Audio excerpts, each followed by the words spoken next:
setelah saya membaca habis Alkitab, saya dapat kekuatan, saya mengerti apa yang perlu mengubah di dalam kehidupan saya. Dan lepas saya membaca pasal 1 tentang Yohanes, cara tiba-tiba saya menarik nafas. Setelah oke. Dan tidak kesakitan lagi saya rasa. Firman Tuhan itu melalui firman Dia saya dipulihkan dan disembuhkan. Pada ketika ini boleh dicakaplah saya sudah mengalami pertumbuhan iman. Saya dapat rasakan Roh Kudus Tuhan sendiri berbicara. Banyak kali Tuhan tegur saya melalui firman Tuhan yang saya baca. Dan selama saya membaca Gema kedua, semua yang di Alkitab itu memang berharga. Jangan memilih-memilih. Pakai aku untuk memberitakan kabar baik bahwa tadi kita berdoa kita mau jadi seperti Tadius kan, sentiasa setia, sentiasa taat, beriman kepada Tuhan kan. Tapi kalau ada yang membuatkan kita tekanan, yang membuatkan kita sedih, membuatkan kita takut, membuatkan kita marah, semua itu boleh buat kita berpaling daripada Tuhan, membuatkan kita tidak mau percaya Tuhan lagi. Jadi kita tidak mau itu berlaku, tapi kita mau terus setia kepada Tuhan. Jadi apa yang Anda adik-adik boleh lakukan adalah kita mau doa.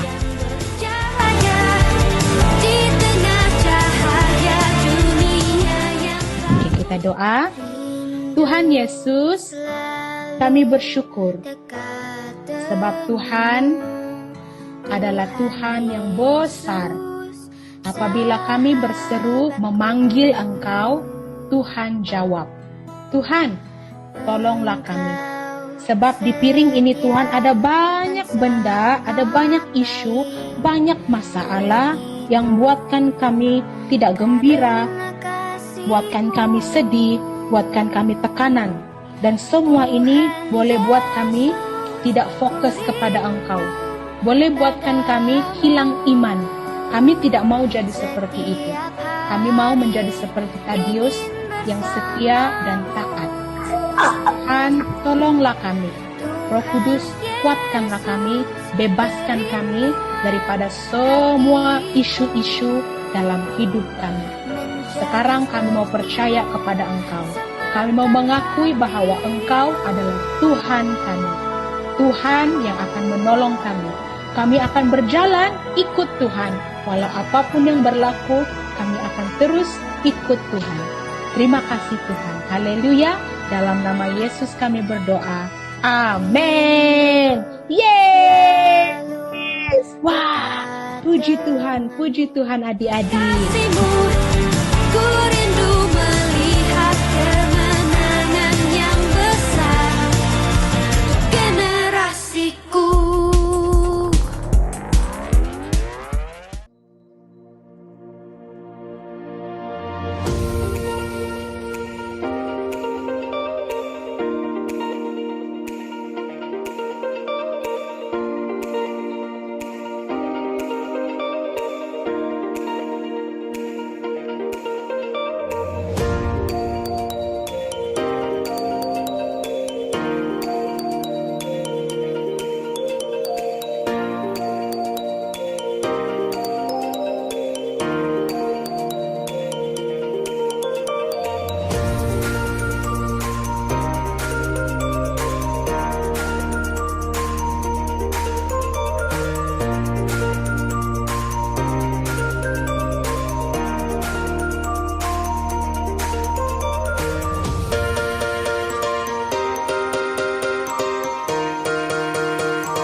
Selamat datang ke ibadah dalam talian Faith Christian Center.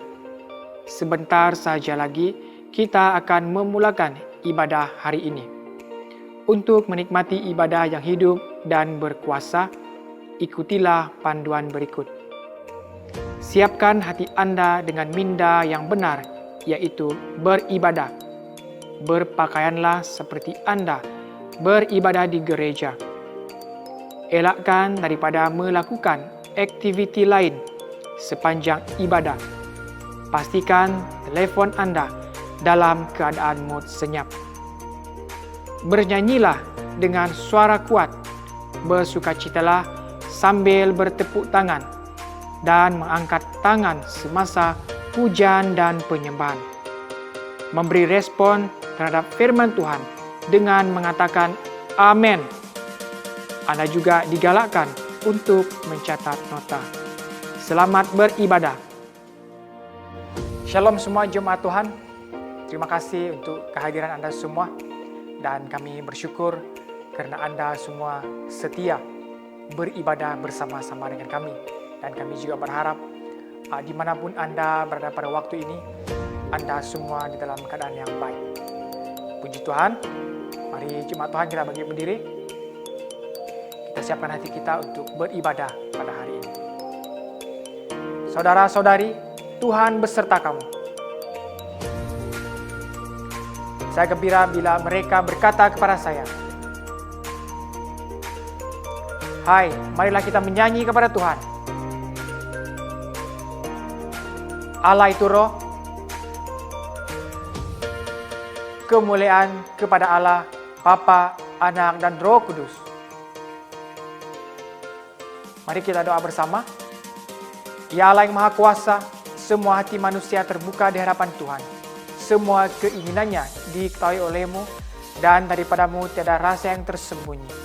Sucikanlah niat hati kami dengan ilham Roh Kudus-Mu, supaya kami boleh mengasihi-Mu dengan sempurna dan memuliakan nama-Mu yang kudus dengan selayaknya, melalui Yesus Kristus Tuhan kami. Amin.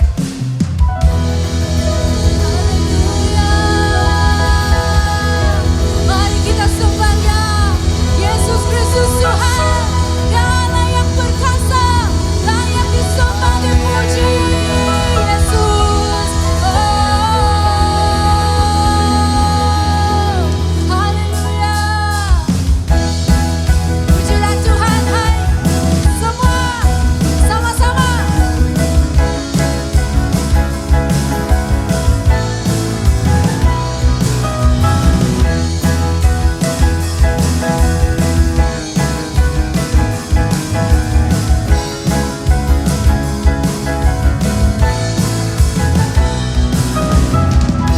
Pujilah Tuhan, hai jiwa-jiwa. Pujilah namanya yang kudus. Pujilah Tuhan, hai bangsa-bangsa. Tinggi dan agungkan namanya. Kutuk dosa Dia hapuskan, kuasa iblis dipatahkan, Dia mati selamatkan kita. Megahkan Yesus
hormat bagi Yesus yang duduk di takhta berkuasa mulia. Segala bangsa kan datang menyembah, beri puji, beri hormat bagi Yesus yang duduk di takhta berkuasa mulia. Segala bangsa kan datang menyembah. Haleluya, haleluya.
Bapa kami di surga, kami bersyukur dan berterima kasih Bapa karena kami ada kesempatan untuk beribadah bersama-sama.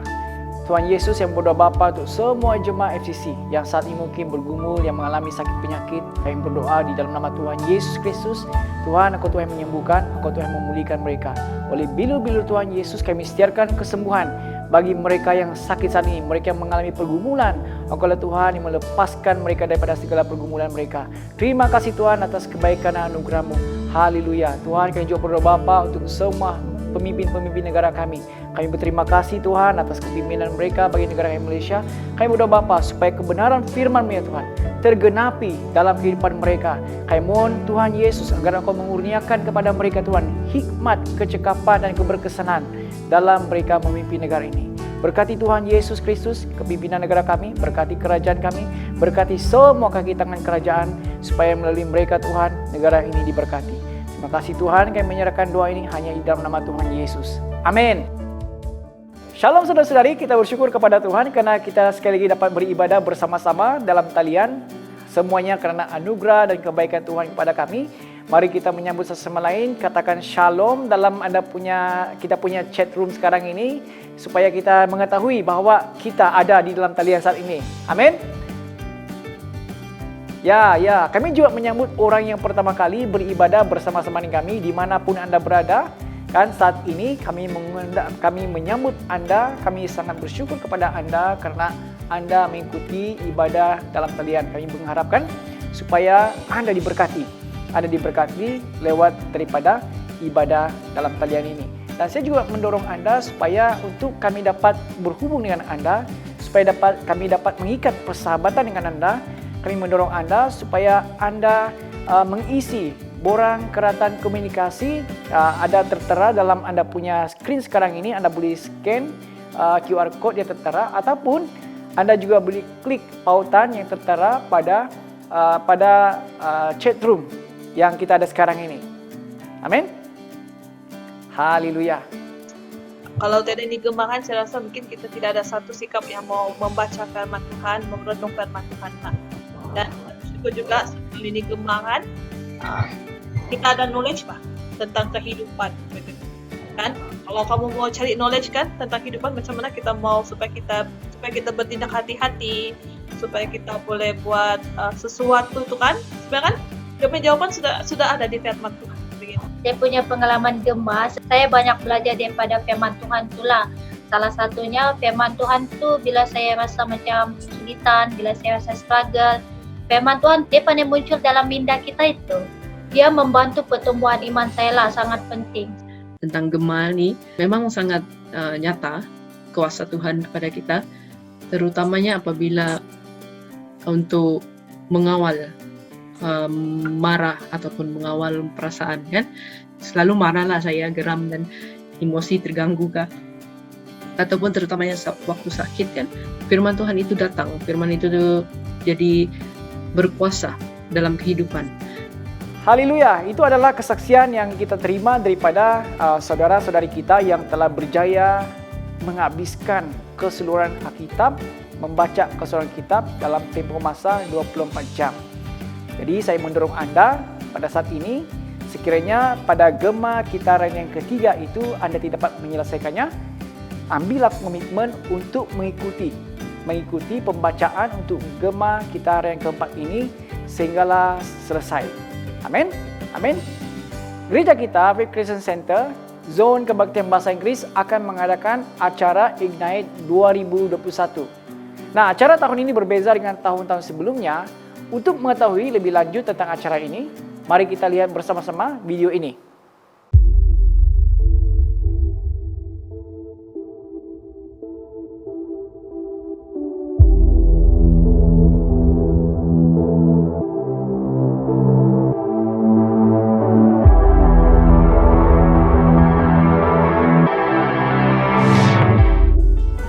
This year, Ignite is focusing on music. Therefore, we are launching an EP album. It's the first of the kind.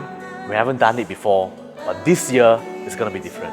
Because we believe that music is the common language that we all understand, transcends culture, background, even time itself. And we have recorded our struggles, our hope, and our journey that we want to share it with you. So please do join us on the 15th of October, 7:30 in the evening, and on Friday. We will see you there. Oke, jangan lupa 15 Oktober jam 7.30 malam kita akan bersama-sama mengikuti acara Ignite.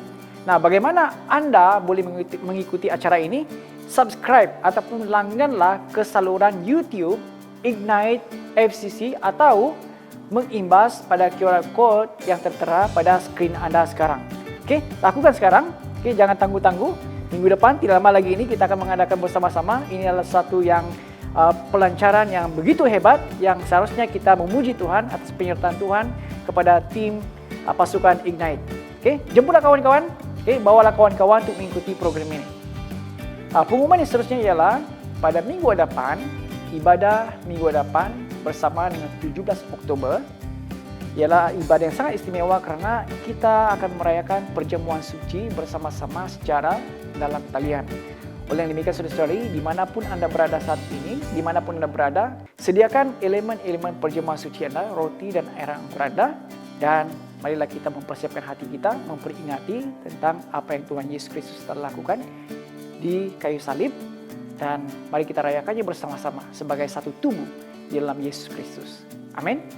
Ini adalah waktunya untuk kita membawa persembahan dan persepuluhan kita kepada Tuhan sebagai ibadah kita. Mari kita memberikan persembahan dan persepuluhan kita kepada Tuhan bukan untuk tujuan supaya kita mendapat berkat daripada Tuhan, tapi supaya kita menjadi saluran berkat kepada orang lain. Melalui persembahan dan persepuluhan Anda, saya percaya bahwa Tuhan memakai apa yang Anda berikan kepada Tuhan ini untuk menjadi berkat kepada orang lain, dan kerajaan Tuhan akan disebarkan kepada seluruh bangsa. Mari kita memberi.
Mari kita menaikkan doa bersama-sama.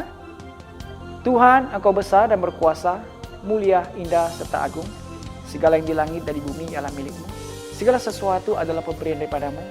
Kami ini hanya memulangkan kepadamu apa yang sememangnya milik-Mu. Amin. Silakan duduk saudara-saudari.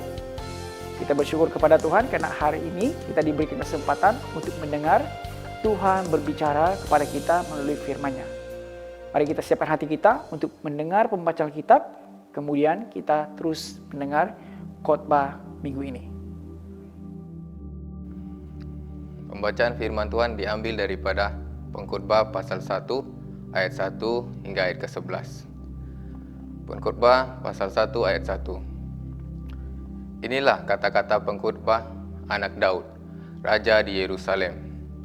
Kesia-siaan semata-mata, kata pengkhotbah. Kesia-siaan semata-mata, segala-galanya hanya sia-sia. Apa keuntungan yang diperoleh manusia atas segala jerih payahnya di bawah matahari? Keturunan terus silih berganti, namun dunia tetap ada. Matahari terbit dan terbenam, lalu bergegas lagi ke tempat terbitnya. Bertiup angin ke selatan dan berputar pula ke utara, lantas terus-menerus berputaran dan kembali menurut kitaran yang sama. Semua sungai mengalir ke laut, namun laut tidak pernah penuh. Maka sungai terus-menerus kembali mengalir ke arah aliran yang sama. Segala sesuatu meletihkan sehingga tidak terkatakan oleh manusia. Mata tidak puas memandang dan telinga tidak jemu mendengar. Yang sudah ada akan diadakan lagi, dan yang sudah dibuat akan dibuat lagi. Tiada apa-apa pun yang baru di bawah matahari. Dalam sesuatu hal, dapatkah dikatakan, lihatlah, ini sesuatu yang baru? Hal itu sudah sekian lama adanya. Sudahlah lama ada sebelum kita ada. Tiadalah kenangan tentang perkara yang lampau. Tiadalah pula kenangan tentang hal-hal yang akan datang bagi mereka yang hidup kelak. Demikianlah firman Tuhan. Mari kita semua berdiri untuk mendengarkan pembacaan Injil. Injil Kudus dari Tuhan kita Yesus Kristus menurut Markus pasal yang ke-10 ayat yang ke-17 hingga yang ke-31. Bersama-sama, kemuliaan kepadamu Tuhan Yesus. Markus pasal yang ke-10 ayat yang ke-17. Ketika dia sedang melangkah ke jalan, seorang datang berlari-lari berlutut kepadanya dan bertanya, "Wahai guru yang baik, apakah yang harus aku buat untuk mewarisi hidup yang kekal?" Yesus berkata kepadanya, "Mengapa kamu mengatakan aku baik? Tiada siapa yang baik kecuali Allah. Engkau mengetahui perintah-perintah Allah. Jangan berzina, jangan membunuh, jangan mencuri, jangan memberi kesaksian palsu, jangan mungkir, hormatilah ibu bapamu." Orang itu menjawab, "Guru, semua ini telah kutaati dari usia muda lagi." Yesus memandangnya dengan penuh kasih lalu berkata, "Ada satu kekuranganmu. Pergilah, jual segala yang ada padamu dan sedekahkan kepada orang miskin, maka kamu akan mendapat harta di surga. Sesudah itu datanglah dan ikut aku." Tetapi orang itu sedih mendengar kata-kata ini, lalu pergi dengan duka cita, kerana dia mempunyai banyak harta. Kemudian Yesus memandang sekeliling dan berkata kepada murid-muridnya, "Betapa susahnya bagi orang kaya memasuki kerajaan Allah." Para muridnya keheranan mendengar kata-katanya. Tetapi Yesus berkata lagi, "Anak-anakku, betapa susahnya untuk memasuki kerajaan Allah. Lebih mudah bagi seekor unta memasuki lubang jarum daripada seorang kaya memasuki kerajaan Allah." Para muridnya berasa sungguh heran, lalu berkata sama sendiri, "Kalau begitu, siapakah yang dapat diselamatkan?" Sambil memandang mereka, Yesus menjawab, "Bagi manusia hal itu mustahil, tetapi tidak bagi Allah. Tidak ada satu pun yang mustahil bagi Allah." Kemudian Petrus berkata kepadanya, "Kami telah meninggalkan segala-galanya untuk mengikutimu." Yesus menjawab, "Sesungguhnya aku berkata kepadamu, setiap orang yang telah meninggalkan rumah, saudara lelaki, saudara perempuan, ibu bapa, anak-anak, atau ladang untukku dan untuk Injil, pasti akan menerima 100 kali ganda dalam dunia ini. Rumah, saudara lelaki, saudara perempuan, ibu, anak-anak, dan ladang, serta penganiayaan. Dan pada kemudian hari, hidup kekal. Tetapi ramai orang yang terdahulu akan menjadi terakhir, dan yang terakhir akan menjadi yang terdahulu." Inilah Injil Kristus.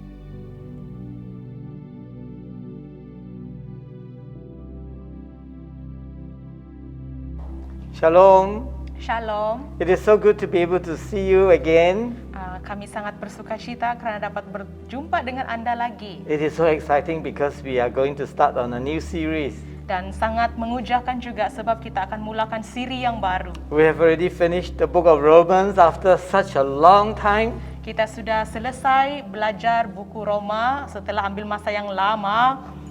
And now we are going to start off on the book of Ecclesiastes. Dan hari ini kita akan mulakan siri yang baru yaitu dalam buku Pengkhotbah.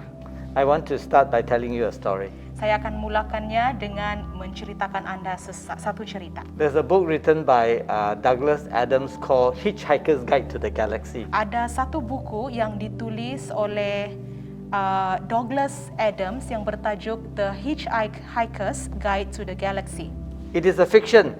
Ini adalah buku fiction. It is at a time when people can travel in space, they can travel to the next galaxy. Dalam buku ini dia menceritakan orang bebas untuk bergerak ke galaksi yang lain. There is a computer called Deep Thought, which is a supercomputer. Dan ada satu komputer yang dipanggil Deep Thought. It can answer any question that you can ask. Komputer ini boleh menjawab apa-apa soalan daripada orang. So they were all gathered together and somebody asked the computer, what is the meaning of life, the universe and all the other things? Jadi ramailah orang berkumpul dan mereka mula tanya komputer ini, apakah maksudnya hidup dan the universe dan alam semesta ini and everything else. dan semuanya. The computer thought for a while and it said, come back in 7.5 million years and I will give you the answer. Dan komputer ini menjawab, nanti kamu datang kembali dengan saya pada dalam masa 7.5 million tahun akan datang. So at the end of the 7.5 million years, the whole people all over the universe come and gathered together waiting to hear the answer. Dan tepat masanya apabila mencapai tahun tersebut, ramailah orang berkumpul dan tunggu jawapan daripada komputer ini. So they asked the computer, what is the meaning of life, the universe and everything else? Jadi orang-orang mula bertanya, apakah jawaban terhadap hidup, alam semesta dan semuanya? The computer said the answer is 42. Dan komputer ini menjawab, jawapannya ialah 42. Then somebody said, what is the meaning of 42? Jadi ada orang tanya, apa maksudnya 42? The computer thought, and he said, this is a very difficult question. Dan komputer ini tak cakap, ini adalah soalan yang sangat sukar.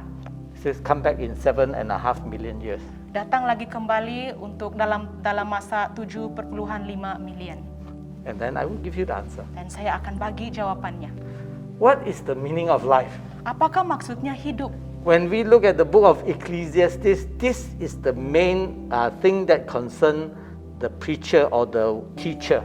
Apabila kita melihat dalam buku pengkhotbah ini, inilah objektif utama dalam buku pengkhotbah.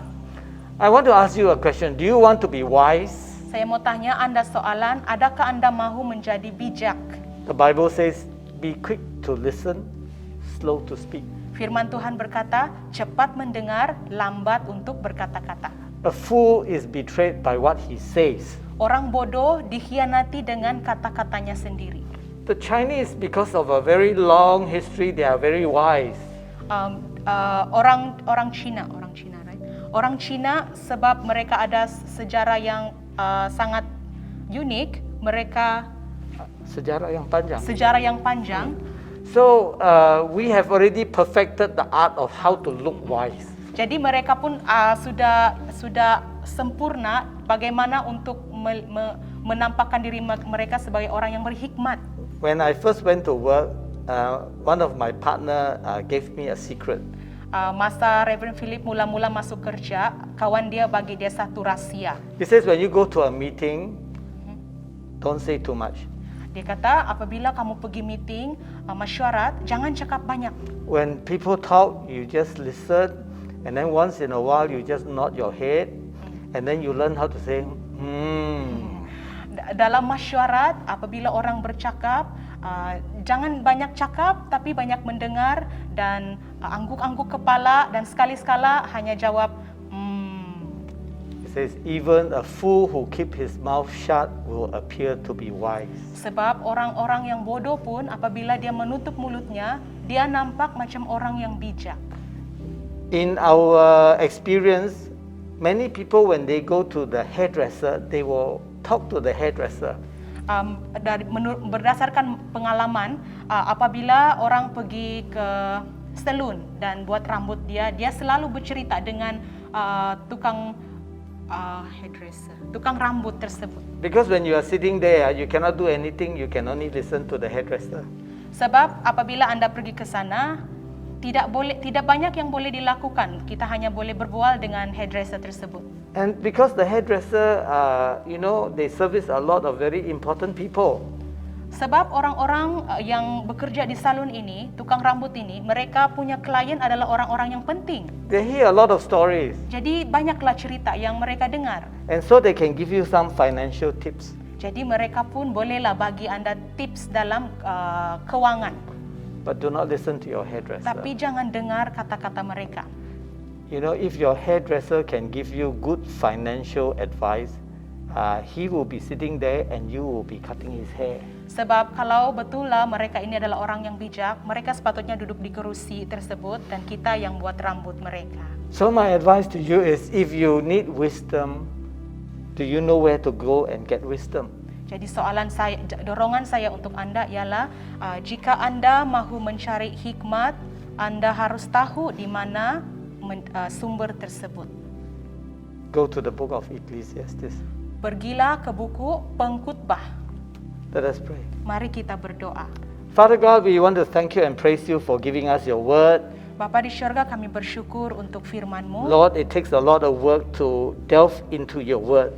Tuhan Yesus, kami perlu bekerja keras Tuhan untuk memahami firman-Mu. Very often your word is very difficult to understand. Ada banyak masa di mana firman-Mu sangat mencabar untuk kami faham. And your message to us is hidden. Dan kata-katamu Tuhan tersembunyi. But Lord, you have given us the promise that when we ask the Holy Spirit will lead us into all truth. Tetapi janji-Mu Tuhan mengatakan apabila kami minta Roh Kudus untuk menolong kami, Roh Kudus akan menolong kami. Help us, Lord, to be wise in the things that matters. Tuhan tolong kami supaya kami berhikmat dalam perkara-perkara yang penting. Let our eyes be open. Buka mata kami. Help our hearts be sensitive to your leading. Tolong hati kami supaya sensitif dengan pimpinan Tuhan. Teach us, Lord, the truth about your word. Dan ajar kami Tuhan tentang kebenaran firman Tuhan. In Jesus' name. Dalam nama Yesus. Ecclesiastes chapter 1 and verse 1 says, the words of the teacher, the son of David, king in Jerusalem. Pengkhotbah pasal 1 ayat 1. Inilah perkataan pengkhotbah anak Daud, raja di Yerusalem. The word Ecclesiastes in Hebrew is called Kohile. Perkataan pengkhotbah ini dalam bahasa Ibrani disebut Kohile. It refers to the person who wrote the book. Ia merujuk kepada pribadi yang menulis buku ini. It actually means the preacher. Ia bermaksud pengkhotbah itu sendiri. It says that he is the teacher. He is also the son of David. Dalam firman Tuhan ini dikatakan bahwa dia adalah pengkhotbah dan dia juga adalah anak kepada Raja Daud. We often associate it, of course, that this is written by Solomon, King Solomon. Dan kita menjangkakan bahawa buku ini mungkin ditulis oleh Solomon. Because Solomon is also accredited with writing the book of Proverbs. Sebab Solomon jugalah pribadi yang menulis buku Amsal. And in the Old Testament, Ecclesiastes and Proverbs are considered as wisdom books. Dan buku pengkhotbah ini dan juga buku Amsal ini adalah dalam satu klasifikasi yang sama, yaitu buku hikmat.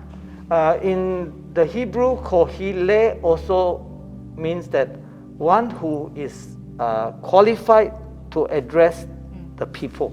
Dan kohili ini juga dia membawa maksud seorang pribadi yang ada quality untuk berkhutbah.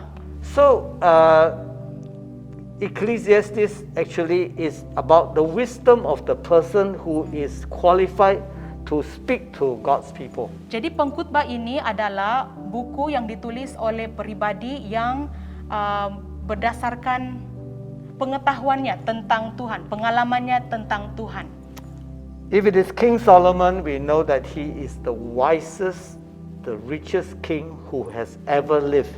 Jika ini adalah Raja Salomo, kita tahu bahwa Raja Salomo ini adalah orang yang sangat berhikmat, orang yang sangat kaya juga. There is no one richer than him in the past, and there is no one be richer than him even in now and in the future.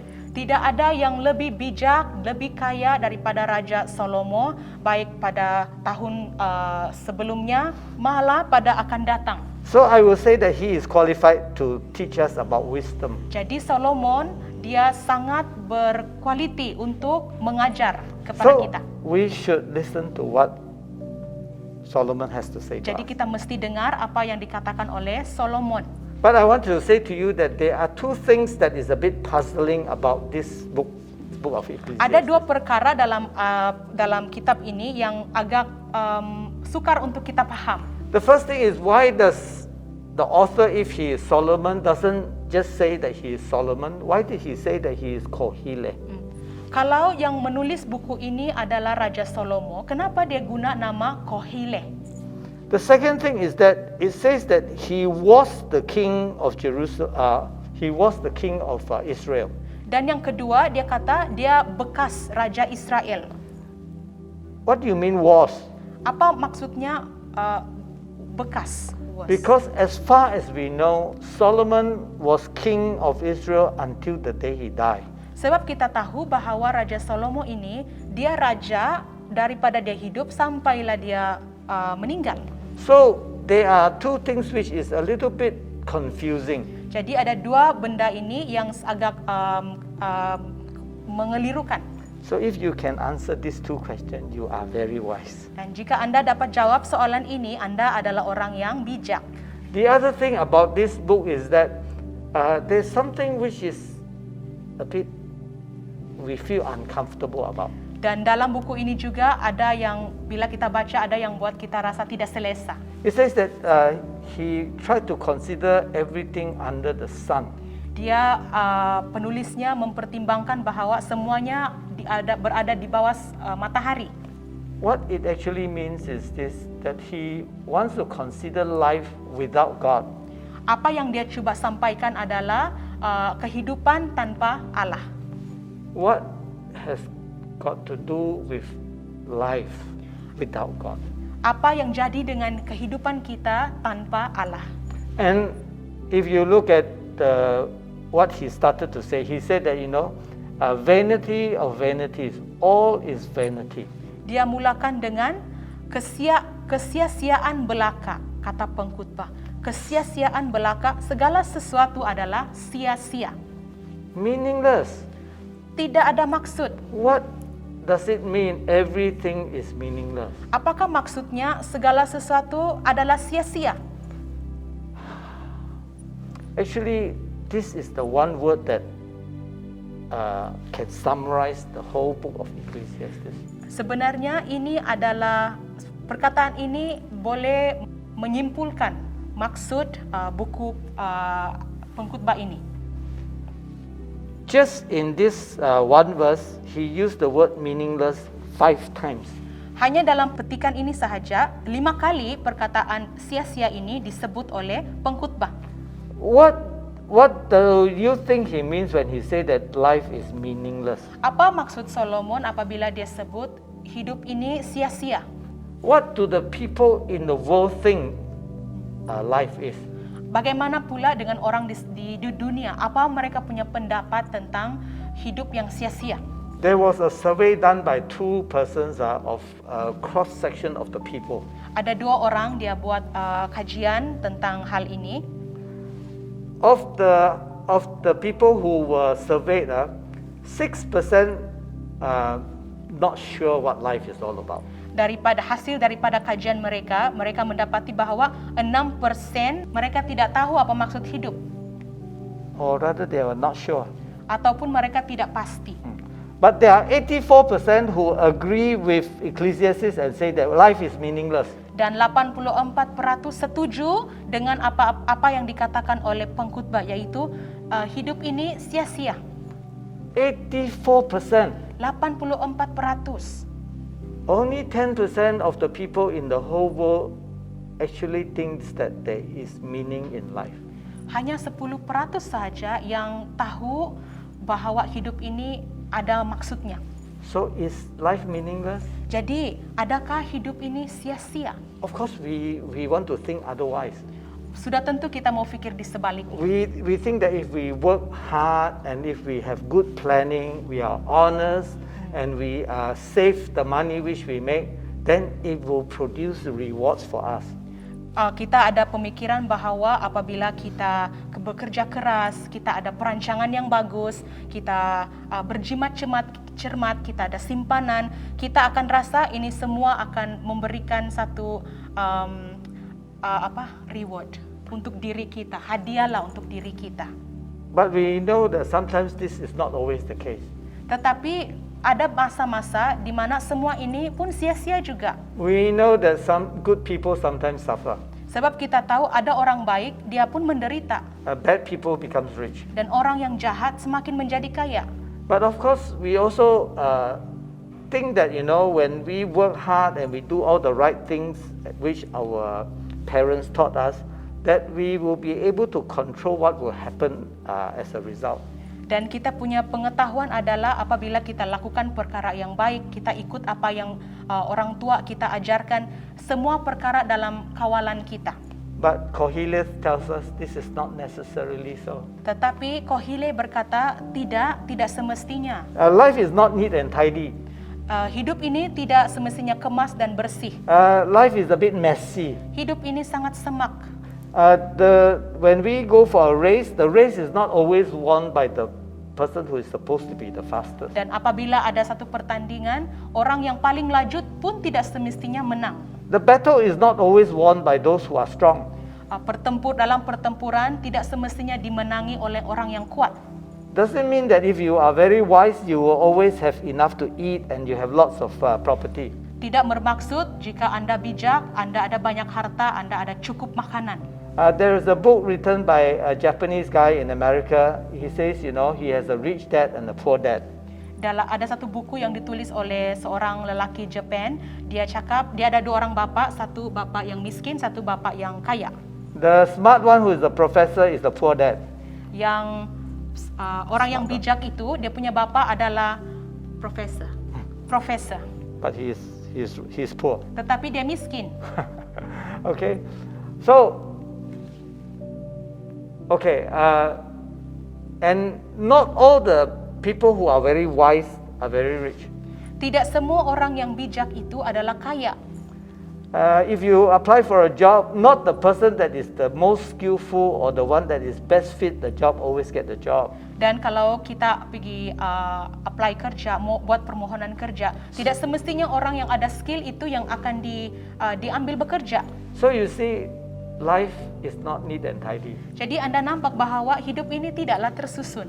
So the preacher says, this is all meaningless. Jadi pengkhotbah berkata semua ini sia-sia. So we want to look at verses 3 to verses 11. Jadi mari kita lihat dalam ayat yang ketiga sampai ayat yang ke-11. What does Kohile say to us? Apakah yang dikatakan oleh Kohile kepada kita? Kohile is saying that life is not only mindless, it is also foolishness. Dia berkata hidup ini bukan saja tiada akal, tetapi sangat sia-sia. If you work hard, what do you get? Jika Anda bekerja keras, apa yang Anda dapat? He says, no matter what you do, generations will come and generation will go. You cannot control. Apapun yang Anda buat, tapi generasi ini akan berlalu dan generasi yang akan datang akan tiba. Verse 5 says, the sun goes up and the sun goes down. You cannot do anything about it. Dalam ayat yang kelima, matahari terbit, matahari terbenam, lalu terburu-buru menuju tempat ia terbit kembali. Verse 6, is the key verse that we need to know. That the wind blows, you don't know where it goes. Dan ayat yang keenam ini adalah kunci tentang apa yang kita belajar hari ini, yaitu angin bertiup, tapi kita tidak tahu dia bertiup kemana. Where it came from and where it is going, nobody knows. Dari mana angin datang, di mana dia pergi pun kita tidak tahu. Another secret that he wants to share with us and which he has observed is this, okay? It rains and the rivers flow into the sea, but the sea is always not overflowing, not full. Oh ya. Dan satu lagi rahasia yang dia coba sampaikan kepada kita ialah hujan turun, lepas tu sungai mengalir. Tetapi sungai ini tidak pernah melimpah keluar. So all things just happens and we don't know what it means. Dan semua benda ini berlaku tetapi kita tidak tahu apa maksudnya. There's nothing new under the sun. Tidak ada yang baru di bawah matahari. Everything that has been done before. Apa yang sudah dilaksanakan sudah berlaku sebelum ini. And then he talks about life. Dan dia mula bercakap mengenai hidup. He says that we do not remember the men of old. That means people in the past, we don't remember them. Kita tidak ingat orang-orang yang sebelum ini, orang-orang tua. People have short memory. Orang ada pemikiran yang sangat pendek. You can do something great for the world, but the next generation don't even know what you have done. Kita mungkin boleh buat banyak perkara-perkara yang besar untuk dunia, tetapi generasi akan datang tidak tahu siapa kita. Kohile is saying, so what if you have done something fantastic? Because in a little while, nobody will remember it anymore. Jadi Kohile bercakap, jadi kalau kamu sudah buat banyak perkara yang hebat, tetapi akan dilupakan juga, tidak ada orang yang akan ingat. So even though Kohile is wise and he is rich, he thinks that, human life is a very unhappy life. Walaupun Kohile ini adalah seorang yang sangat kaya, sangat bijak, tetapi dia rasa hidup manusia tidak gembira. He thinks that God has given enormous responsibility to man, and man is always burdened. Dia berfikiran bahwa Allah bagi siapa-siapa yang dia mau tanggung jawab tersebut, dan life is meaningless. Dan hidup itu menjadi sia-sia. And it's very burdensome. Dan sangat menjadi beban. So in verse 14 actually it says that I've seen all the works that are done under the sun, and behold, all is vanity, chasing after wind. Dan ayat yang ke-14, aku telah melihat segala perbuatan yang dilakukan orang di bawah matahari. Tetapi lihatlah, segala sesuatu adalah kesia-siaan dan usaha menjaring angin. I think that the author is actually suffering from depression. Saya rasa penulis ini dia sedang menderita depresi. He has seen too much and he has thought too much. Dia sudah nampak banyak perkara dan dia sudah banyak bercakap juga. Actually, I think he needs to have a good cup of coffee. Ya, jadi ini pengkhotbah dia perlukan kopi. I think if you have a good cup of coffee, all his trouble will disappear. Dia perlu ada kopi-kopi supaya dia punya masalah berlalu. Life is difficult. Ya, hidup ini sangat susah. So you see, life as seen by Kohile is very confusing. Jadi bagi Kohile, dia nampak hidup ini sebagai sesuatu yang sangat mengelirukan. So good people lose and bad people can win. Orang baik boleh kalah, tapi orang jahat pula yang menang. You try to do good things, but you may not be appreciated. Kita banyak melakukan perkara yang baik, tetapi tidak ada yang menghargai. You do your best, but there are times when you will be disappointed. Kita sudah buat yang terbaik, tetapi tetap dikecewakan. So when we look at this book of Ecclesiastes, you will realize that this book actually is true.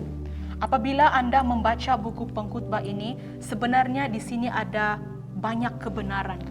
You and I would agree that many of the things that he looked at, we probably have also thought about it sometime. Apabila kita belajar betul-betul perkataan-perkataannya ini sesuai ngam dengan kita. And one thing that I just want to point out to you, that what you see here is maybe not the whole truth. Dan saya mau tekankan ini kepada Anda, apa yang Anda nampak di sini tidak semestinya adalah kebenaran yang menyeluruh. So this book is true in Kohilev time. It is also true today. Buku ini benar ketika zaman Kohile, dan pada masa sekarang pun dia masih benar lagi. Everything that he has experienced, we will also experience. Apa-apa yang pernah dialami oleh Kohile, kita juga akan alami. This is one thing that we must understand. We need to know that this is what it really means. Kita mesti fahami konsep ini sebab memang inilah yang akan disampaikan. Well, you may find that there are other people who thinks that, you know, they have also looked at life. There are other people who have also studied life like what Kohilev has. Ada orang yang belajar tentang hidup. And they come to the conclusion that life is actually worth living. Dan bagi mereka hidup sebenarnya bukanlah sia-sia, tapi masih bagus juga. Like you know the movies that we used to watch in the olden days, the good will eventually triumph. Contohnya dalam banyak movie kita nampak di mana orang-orang yang baik dia berakhir dengan baik juga. The bad will meet their fate, you know, they will be punished. Yang orang jahat ini akan berakhir hidupnya dengan hukuman. But Kohilev differ from them. He thinks that life is all vanity, chasing after the wind. Tetapi pengkhotbah ini dia punya pikiran lain sedikit. Bagi dia hidup ini sangat sia-sia. The other thing which we can learn from this passage is that death is inevitable.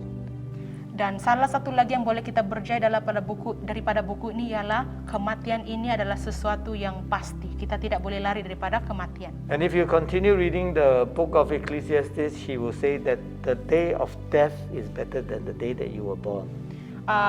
Dalam buku pengkhotbah ini juga ada mengajarkan kita bahwa hari di mana kita meninggal itu lebih baik daripada hari ketika kita lahir. I think you need to think through this statement. Ya, jadi kita harus fokus apakah maksud penyataan ini. If you look at the book of Job, they asked him to curse the day that he was born.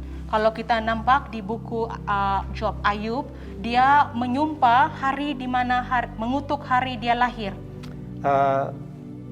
One of the things that is brought up by Kohile is that you work hard. Satu lagi apa yang diketengahkan oleh Kohile adalah jika Anda kerja keras, you are usually working it hard because of your children. Anda sebenarnya bekerja keras sebab anak-anak Anda. However, if you think further, what you have left for your children, you have no control over it. Tetapi jika kita pikir lebih dalam lagi, apa-apa yang kita tinggalkan kepada anak-anak kita tidak ada kawalan terhadapnya. What they are going to do with what you have worked so hard for your whole life, they may just waste it away. Apa yang Anda sudah percayakan kepada anak-anak Anda, yang Anda sudah kerja keras itu, mungkin disia-siakan oleh anak-anak Anda. So whether you live or you die, Sama this ada is something which you cannot control. Sama ada Anda hidup ataupun Anda mati, ini semua di luar jangkaan kita. So, is life meaningless? Jadi adakah hidup itu sia-sia? Is life chasing after the wind? Adakah hidup itu mengejar angin? I want you to remember this. Saya mau Anda ingat perkara ini. The preacher, Kohilev, is showing us his experience of a life without God. Kohile sebenarnya sedang menunjukkan kepada kita hidup tanpa Allah. So, I can safely say that what we can learn from Kohile is this: we should trust the world less. Jadi apa yang boleh saya simpulkan daripada pelajaran hari ini adalah kita harus kurang percaya kepada dunia. Trust God more. Percaya Tuhan lebih. God is not like smoke, you know, which is here and after it's gone, or like chasing the wind, which we can never catch.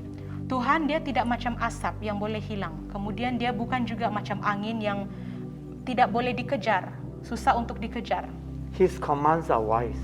arahannya, perintahnya adalah bijak. And His judgment is always good.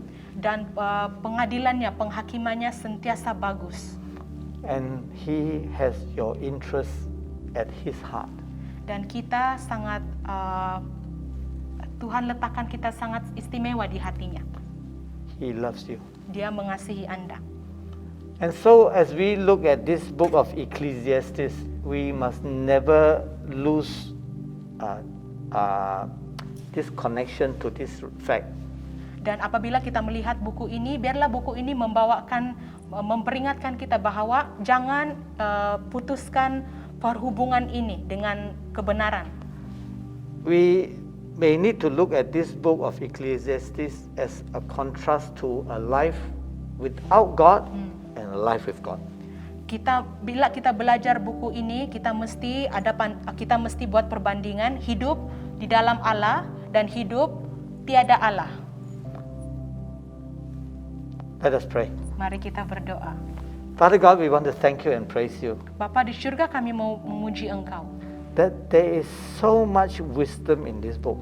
Ada banyak kata-kata yang berhikmat dalam firman Tuhan ini. We ask, Lord, that you will help us to seek for the truth, Tuhan, kami berdoa supaya Engkau mengajar kami untuk mencari kebenaran firman to Tuhan. work hard at finding what you are actually saying to us. Dan bekerja keras untuk mencari kata-katamu dalam firman Tuhan ini. That in the midst of all this hopelessness and helplessness, Supaya apabila kami berada dalam di tengah-tengah kesia-siaan ini, we pray that, Lord, we will be able to find you. kami berdoa supaya kami boleh berjumpa dengan Tuhan. When we find you, we will find meaning to our life. Apabila kami bertemu dengan Tuhan, kami dapat mencari maksud hidup.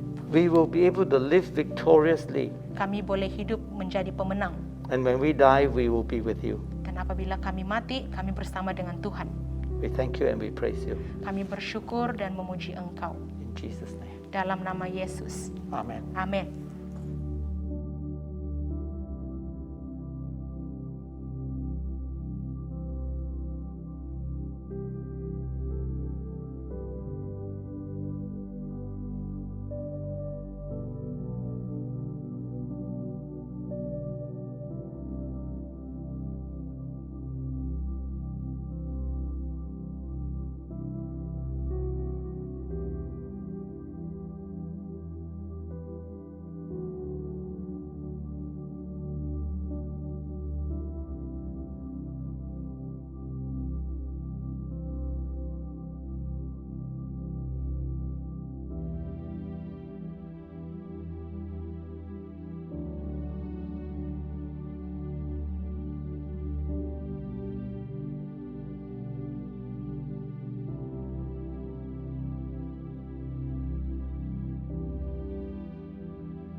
Jemaat Tuhan, mari kita bagi berdiri.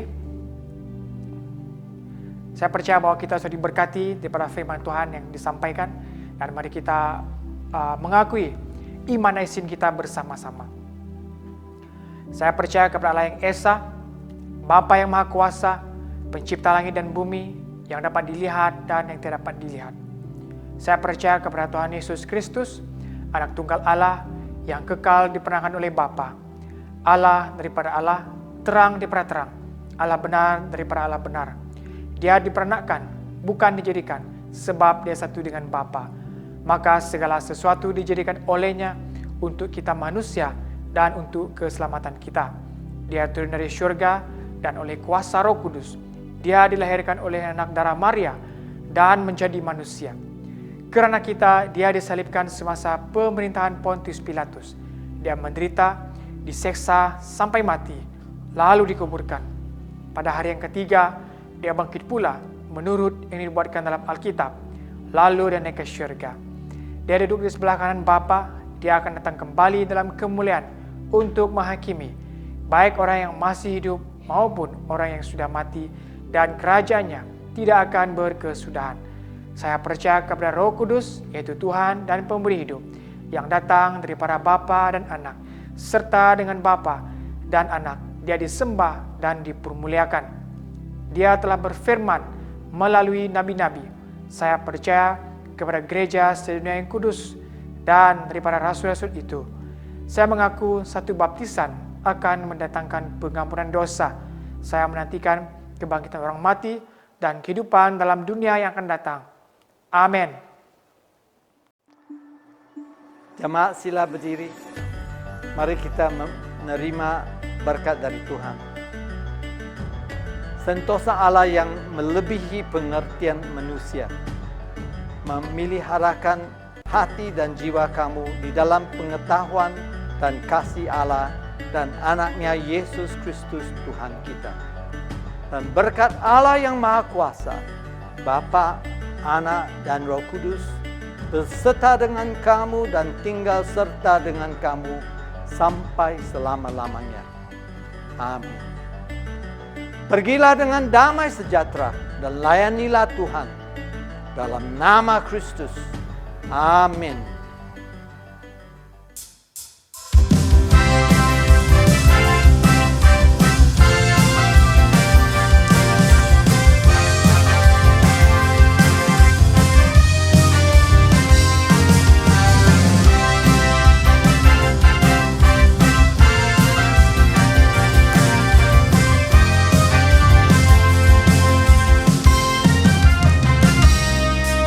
Tuhan Maha Besar dan sangat terpuji, Dia lebih dahsyat dari segala alam.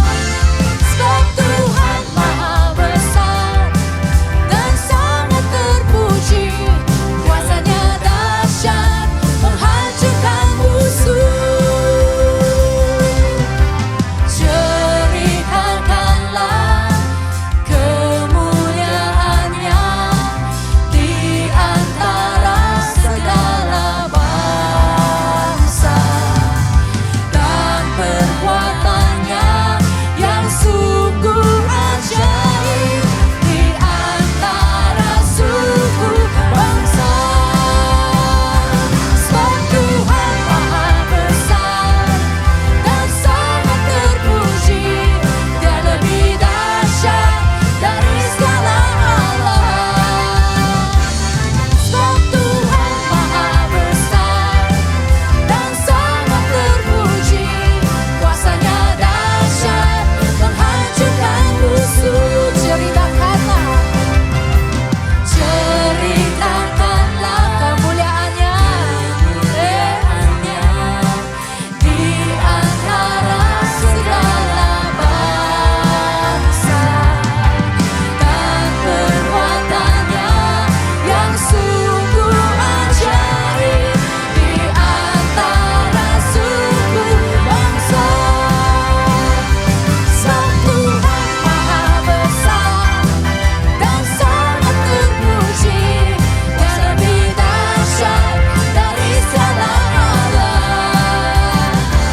Sebab Tuhan Maha Besar dan sangat terpuji, kuasanya dahsyat menghancurkan musuh.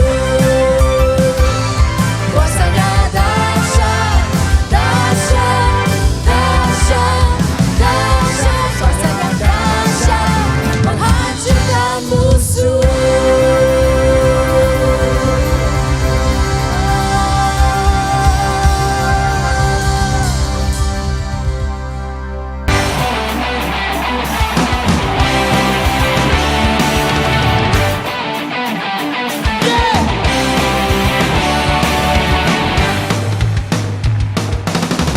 Sorak-sorai muliakan namanya, Dia berperang ganti kita.